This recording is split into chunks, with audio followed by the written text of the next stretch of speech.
Joe Burrow makes the Bengals a free agency destination, and we've got some clips from Lou Anarumo, Brian Callahan, and a quote from Darren Simmons that might tell us more about the Bengals offseason.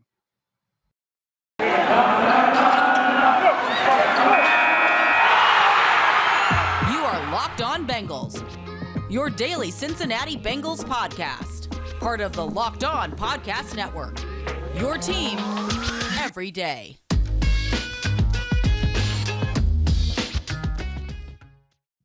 What up, Bengals fans, and welcome to another episode of the Locked On Bengals podcast. I'm your host, Jake Lisco. He's your host, James Rapine. Thanks for making us your first listen here on the Locked On Podcast Network, your team every day, free and available everywhere you get your podcasts. And, well, James, Joe Burrow, according to Duke Tobin, according to some rumors at the Combine, has made the Bengals a pretty attractive free agency spot. We heard Rob Gronkowski say that, he would like to play with Joe Burrow. He's in the Super Bowl at the time. It's Joe Burrow. I watched him in college. I love the way he presents himself on the football field in the pocket. I love his swag too. That was Rob Gronkowski. But according to Doug Kayed at the Combine for PFF, unprompted, an agent for a prominent free agent tight end told Pro Football Focus how badly he wanted his client to sign with the Bengals and play with Joe Burrow. Unprompted, prominent tight end agent. So not Rob Gronkowski, because that's also listed as an example in the article, but could it be Mike Gesicki, Dalton Schultz, David Njoku, Zach Ertz? There's some tight ends in this free agency group, and we've talked about that. Yeah, it's one, I agree with the agent. Whoever the hell the agent is, to me, Joe Burrow loves throwing to the tight end. His first touchdown pass in the NFL went to CJ Uzomah. Uzomah had a career year this past year, and I think CJ's a good player. But if I look at that and I'm these bigger name tight ends that have some skins on the wall, they're thinking about making a Pro Bowl or who have been to a Pro Bowl, it's like, oh man, that's a good situation over there in Cincinnati with Joe Burrow. So it doesn't shock me at all that there are probably multiple, right? If it is Gronk and then someone else, and who knows how many tight ends that agent represents either. That's the other part of it. Maybe it's multiple free agent tight ends. But yeah, the Bengals are attractive because of that, especially if you're a guy. Let's use David Njoku, for example, someone that I covered for a little bit and was labeled a bust once upon a time with the Browns. Took some time, but over the past year and a half, 2 years, he's showed flashes. But there's been a lot of questions in that quarterback room. So if you're in Njoku, maybe you want to play for a guy or with a guy like Joe Burrow in the Bengals offense. So it does not shock me to hear that. And I think it's just the latest example of the Joe Burrow effect and it being very real. And I know last offseason when they signed Mike Hilton and signed Chidobe Awuzie and all of these guys, it was like Joe Burrow. They all mentioned him. And even dating back to DJ Reader before they drafted Burrow, so he's certainly impacting who they're able to bring in. And now that they've made a Super Bowl run, any of those tight ends should want to come to Cincinnati. Yeah, and just staying on the tight end topic for a second here, the fact that the Bengals are a destination is great for every position, but staying on the tight end position for a second, we know the Bengals need at least one, if not two tight ends. Drew Sample might stay on the team, probably going to stay on the team. He's still on his rookie deal. There's no reason to think that the Bengals are going to cut bait there, but it's either Uzomah or another guy who needs to be the primary pass catching tight end, and then some depth, right? So the thing that I like about this tight end group is that tight ends generally take some time in the NFL. We've talked about this in the past on this show when evaluating tight ends in the draft, for example. A lot of times tight ends don't hit the ground running. And you can see this with guys like David Njoku, with the other guys that are at the top of this free agency class, like Mike Gesicki, like Dalton Schultz, where there was a growth period where it took them time to come into their own. And Dalton Schultz is like a guy that kind of came out of nowhere, right? And all these guys between 25 and a half, 26 and a half years old, coming into their prime. Njoku, an athletic freak, right? So for that group of guys, the second contract for tight ends is where we saw CJ Uzomah take a leap. is where these guys who've already had some success in the NFL could take another leap. And so that's why some of those deals, even if you have to pay a little bit more, are attractive gambles to me because you might get a breakout player. And Njoku, I think, is like the prime example of a guy who has all these athletic tools, who finally put together a good season on a relatively full snap count, 670 snaps, not full by comparison. Zach Ertz played 900 snaps, but relatively full snap count and doing it in all phases. And Mhm. so when you look at some of those guys, I think that's really interesting. And if the Bengals are attracting that caliber of guy, and also Rob Gronkowski for that playoff push, right? That uh, load management kind of signing, and Rob Gronkowski, who will be 33 next year. If that happens, that could be a lot of fun for this offense. Yeah, for sure. And Ertz too, right? I mean, Yeah, it's wild because if you can get like a Gronk or an Ertz, guys who have made money, they may be willing to take a team friendlier deal versus Njoku, who I know there were reports earlier. I think it was earlier this week that the Browns are willing to pay up to 10 million plus. The Bengals aren't yeah. swimming in those waters. It's just not happening. I don't think, maybe something unforeseen happens. You never say never, but I'm pretty close to saying never. So that's the unique part about this is how flooded is the market. We assume based on what happened with what's the guy in Carolina? Ian, was it Ian? All I know is tight ends are getting Ian paid a Thomas. lot of money. Yeah, It's Ian Thomas. Yeah, he signed a deal that it was it's like like 8 16 or million a 17 year. million dollars. Yeah, it was something higher than anyone expected him to get. I think it was 5.5 on average, but he had like 100 and something yards last year. And so that's the part you look at CJ Uzomah and it's like, oh, is he really going to command that much? And I wonder because I think there's going to be a good tight end or two that makes it into that second wave, third wave. And maybe that is Gronk. Not that Gronk isn't going to have suitors, but if Gronk is sitting there a week after free agency opens and he's just looking for the perfect situation, which is really what it comes down to, Burrow might be that deciding factor. And Duke Tobin talked about that earlier this week at the combine about the Bengals finally being a destination that really they haven't been in free agency in quite some time. Nice that people respect you and believe in what you're doing, and whether the money works out, that's the big thing in the NFL. When you're talking to players and their representatives, the money has to work out.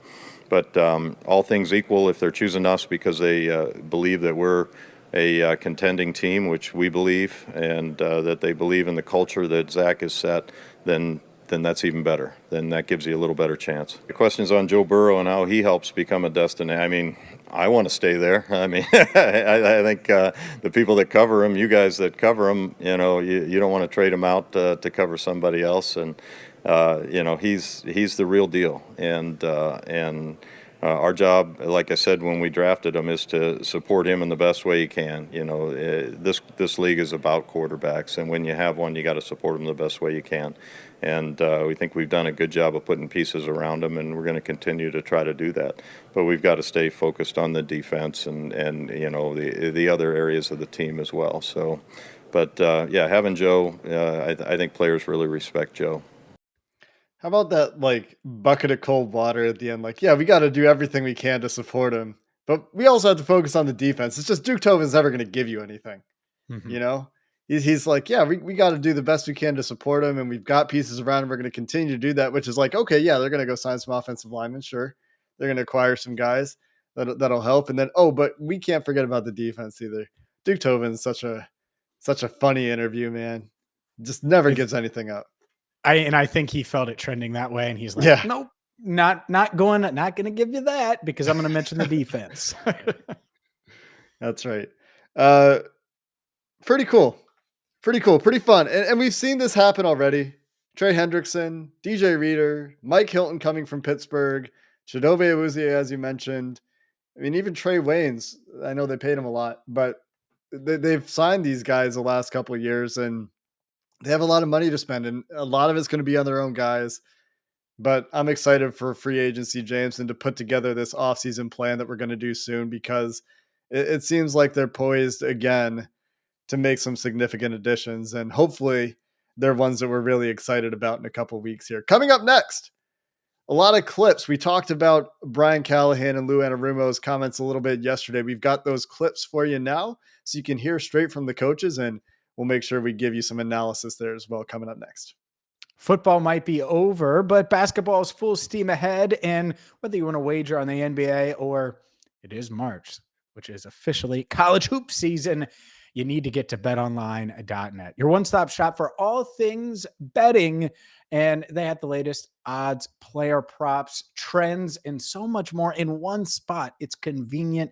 It's easy to use. I've used them, and you should too. You can sign up right now on your mobile desktop or on your desktop, your mobile phone, your PC, your laptop. It doesn't matter. You just go to betonline.net.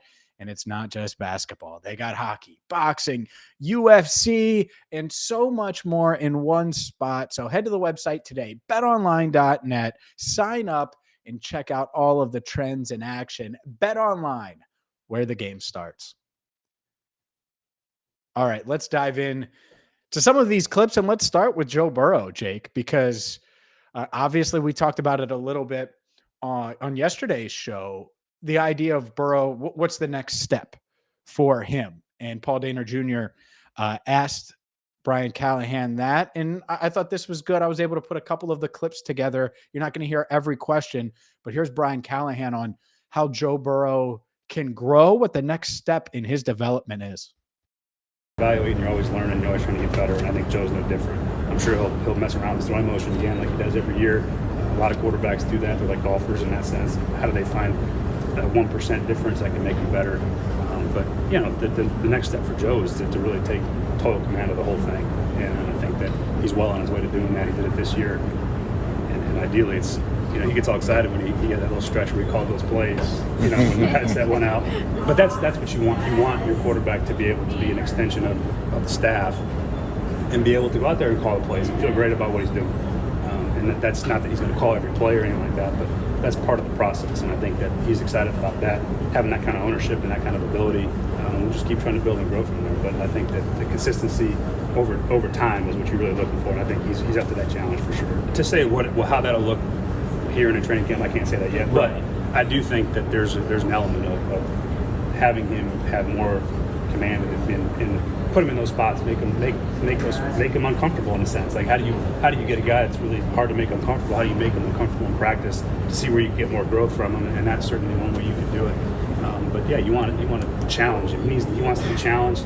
All great players want to be challenged. They want to have things that they can get excited about and look forward to. And that's one of the things that you try to do is every year find something that they can be excited about and really sink their teeth into, and find a way to take ownership of something like that, whatever it may be. For Joe, part of that's going to be, hey, look, maybe you call this 2-minute drive, it's yours, and just get his brain activated and thinking about those things. So that's going to be for sure going to be part of the process for him this offseason. Yeah, that's some of the stuff we talked about yesterday for sure, but it is always interesting to me to hear it directly from Coach Callahan in that setting, and he's always excited for it too, right? And so that's with those guys all on the same page, which he talked about, and the extension of Joe Burrow for the coaching staff on the field. Those guys being Brian Callahan, Zach Taylor, Dan Pitcher, and Joe Burrow.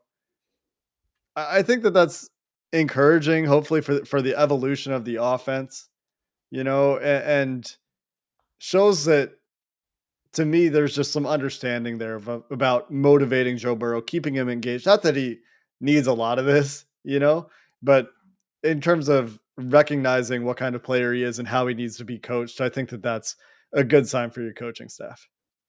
For sure. No doubt. And that's the thing that I never really doubted, right? About these guys.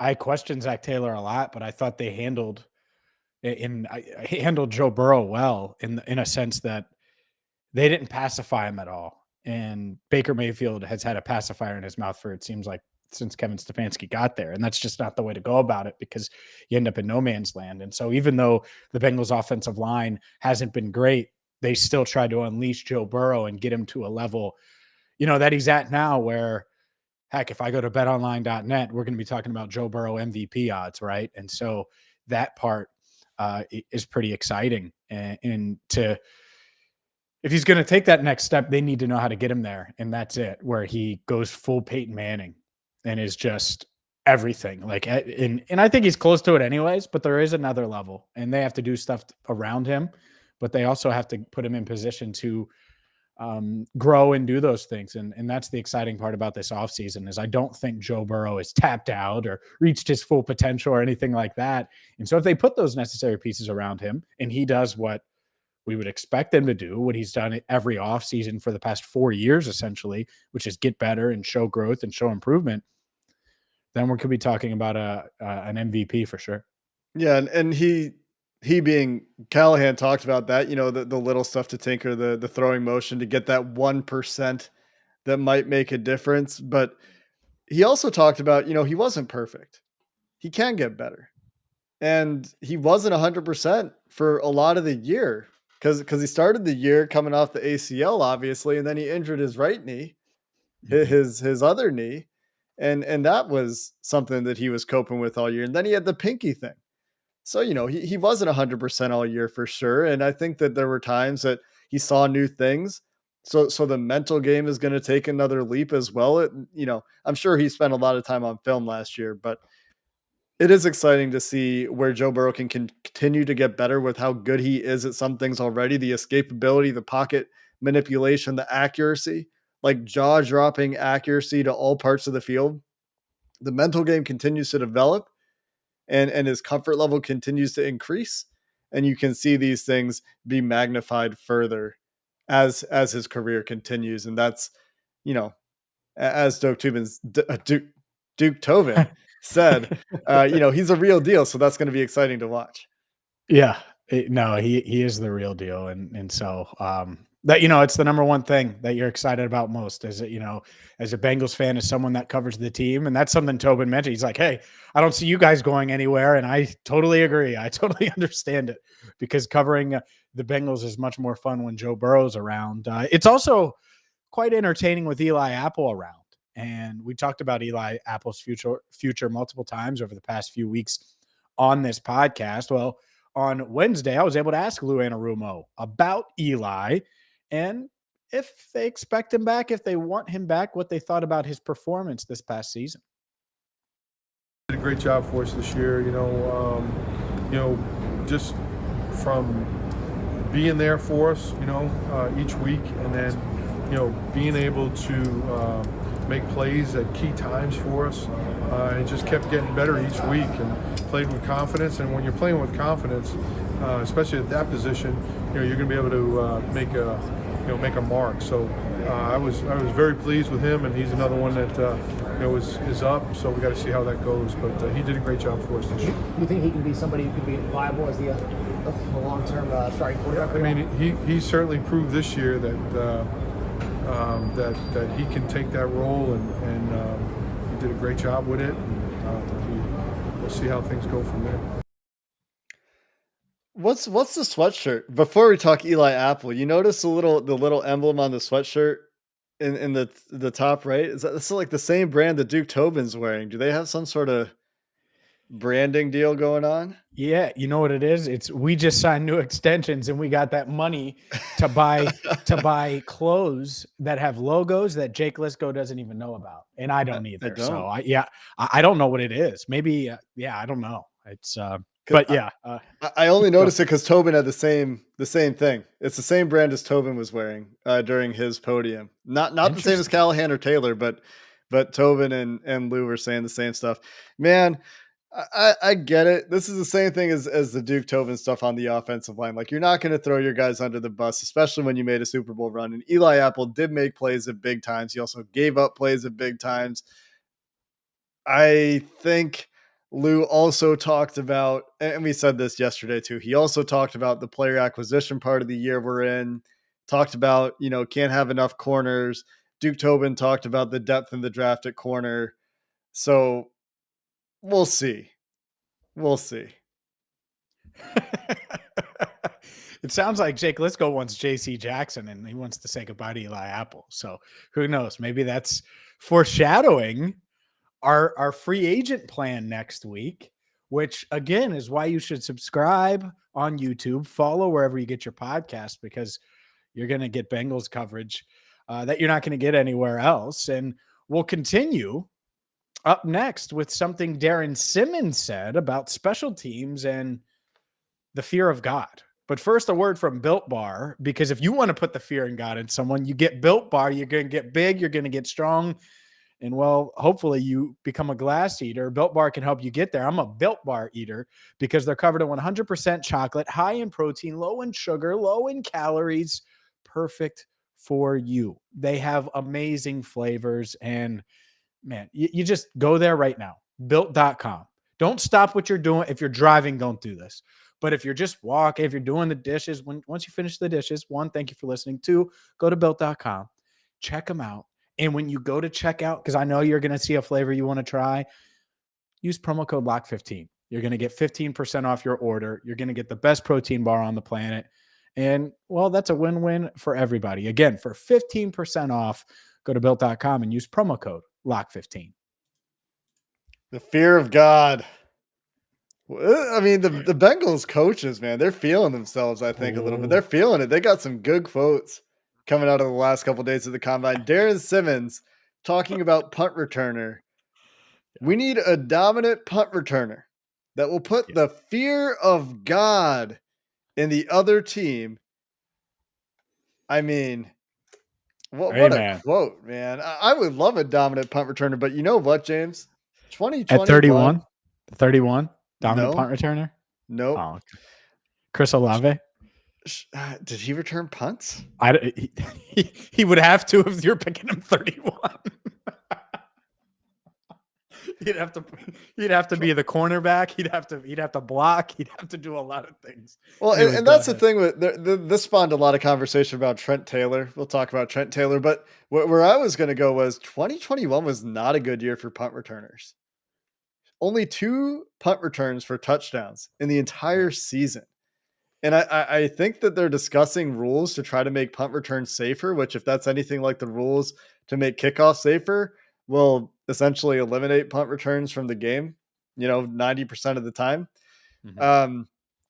But not a good year for punt returners, which I find to be kind of fascinating because in the years prior, I went back and looked, a lot more guys averaging over 10 yards per punt return, and like 5, 6 touchdowns, punt return touchdowns a year, sometimes 7 in the last few years, and then 2.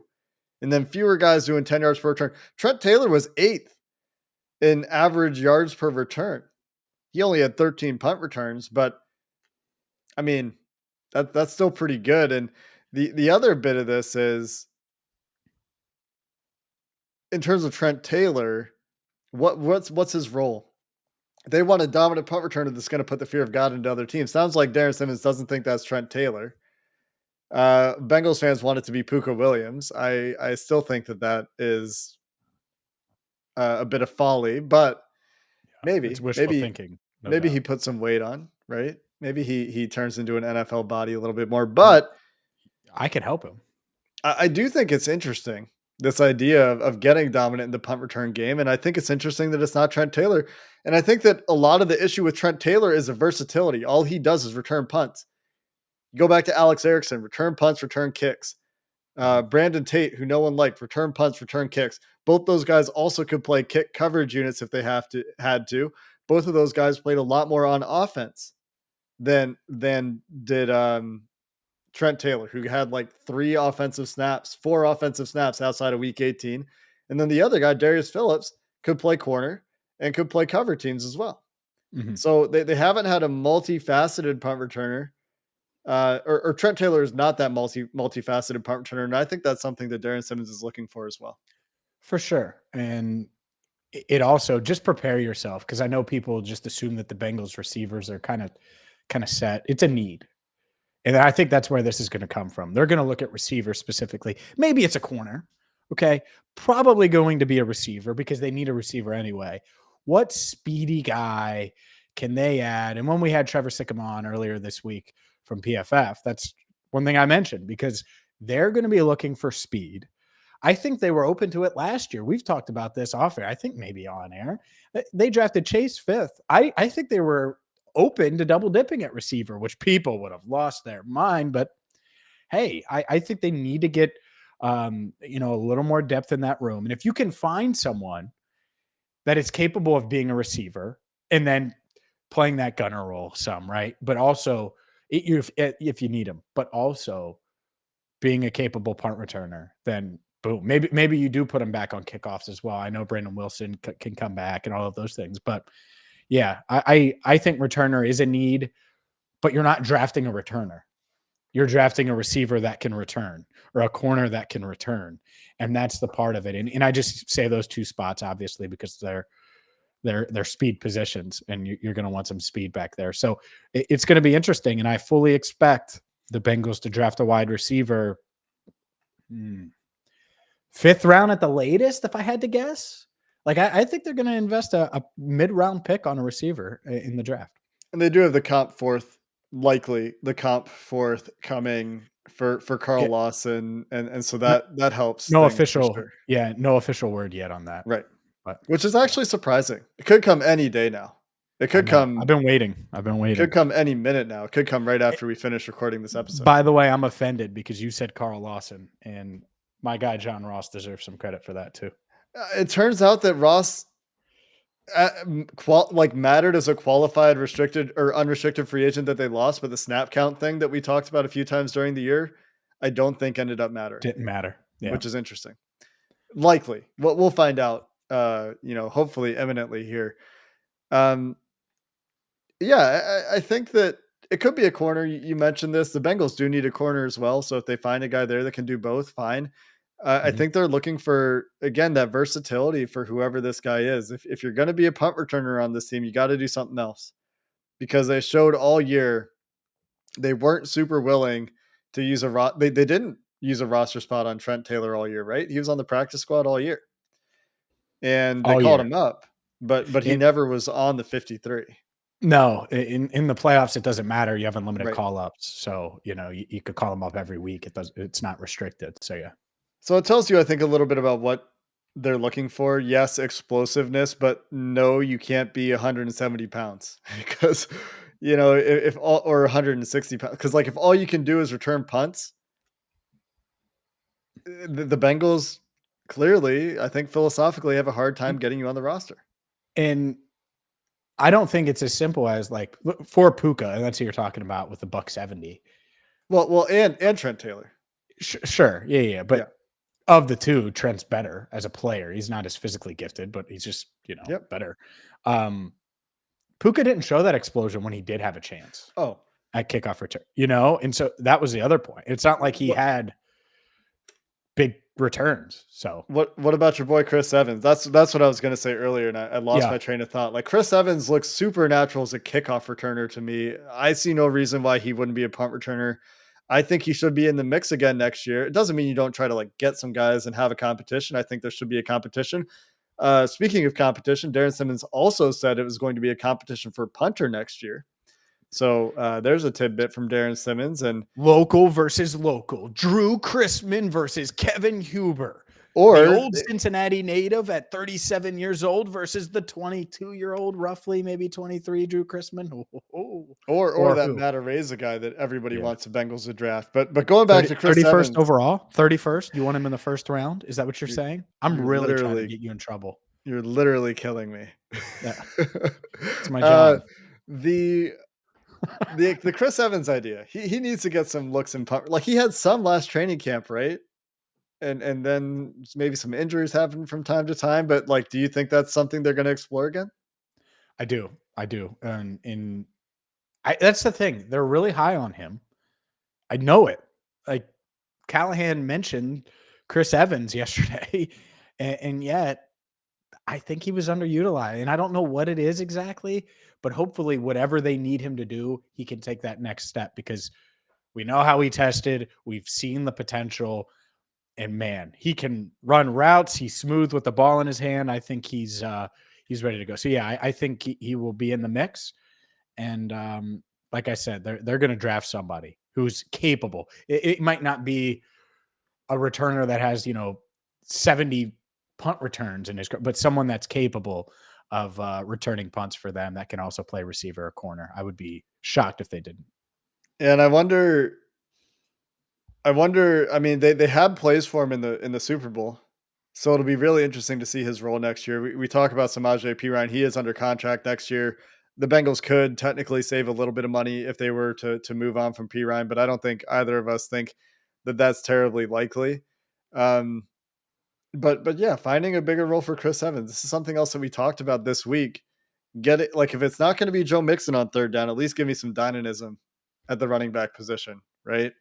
And hopefully Chris Evans can take that step, because that's probably what it is, right? Like he's not going to take many snaps from Mixon, but potentially he could take some of those snaps from P Ryan, or get some more snaps split out wide, because the Bengals really like him there, and can potentially draw some good matchups there. So we spiraled into Chris Evans talk, James, and maybe that's a good place to end our week. Anything else you want to close on from the combine? No? Okay, that's going to do it for this episode of the Locked On Bengals podcast. Might we have our first mock draft Monday in the offing? Maybe. Might we have a free agency plan next week? Could be. You're going to have to tune in and find out right here on the Locked On Bengals podcast. Until next time, Bengals fans, hoo day, and have a good one.